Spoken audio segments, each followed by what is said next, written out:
So about 2 decades ago, I was working on the Lord of the Rings, and I was having a debate with my boss, John Shields, about whether or not we could build 3D source assets in the computer.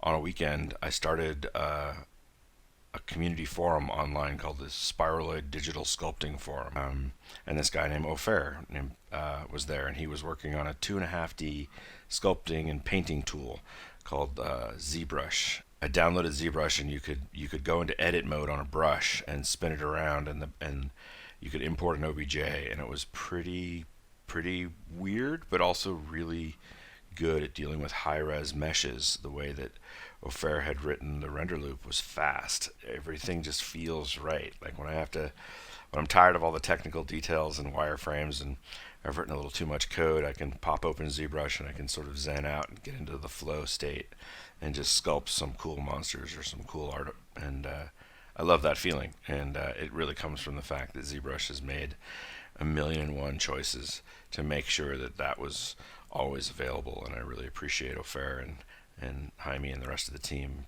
for making it such a unique and interesting sculpting tool. It really is the preeminent sculpting tool in the world, and it's just fantastic. And I'm glad I've been part of the ride. Yeah.